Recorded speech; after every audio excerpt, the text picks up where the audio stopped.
Alors oui, mais le lepénisme vit encore. Donc on va faire une rétrospective. Je vous préviens que ça va pas être avec le ton mielleux qu'il y a dans les rétrospectives de BFM TV en ce moment, ou dans les réactions de toute la classe politique française quasiment. Oui, il était provocateur, bon, il est un petit peu taquin, Jean-Marie Le Pen, mais bon, il a marqué la vie politique française. Bon, ferme ta gueule. Le gars fait ses premières armes dans les années 50. C'est un fanatique de l'Empire colonial français, et à cette époque, il y a toute une mentalité dans l'extrême droite de l'époque et dans l'armée de peur du déclin de l'Empire colonial français, parce qu'il y a la défaite en 54 de Dien Bien Phu en Indochine, il y a la guerre d'Algérie qui commence, et en fait Jean-Marie Le Pen il va faire ses premières armes donc dans la guerre d'Algérie comme un tortionnaire. En fait il va interroger des Algériens, vous savez ce que ça veut dire. À cette époque-là, c'est pas la principale figure d'extrême droite en France, mais il commence à émerger donc comme un fanatique de l'Algérie française et à baigner dans ce milieu rempli d'anciens vichistes ou de nostalgiques du régime de Vichy, donc des collabos, d'anciens Waffen-SS directement.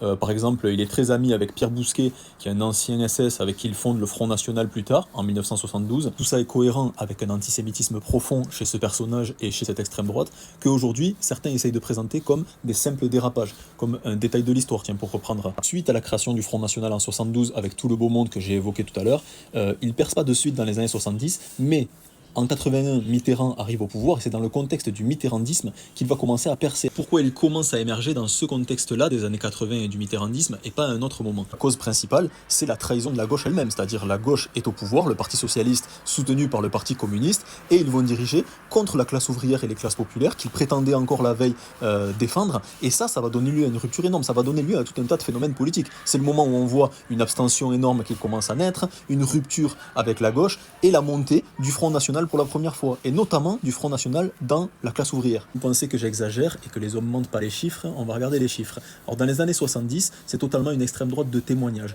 Dans les années 80, commence le phénomène que je dis, c'est-à-dire en 88, au présidentiel, il fait 18% du vote ouvrier. Ils en tirent les conséquences très vite. En 89, par exemple, ils vont soutenir les ouvriers grévistes de la RATP, c'est la première fois, et la dynamique est rapide, hein. En 95, dans les présidentielles suivantes, ils sont premiers chez les ouvriers. Bon, le premier, c'est l'abstention, mais dans les premiers votants, c'est l'extrême droite. Déjà en 95.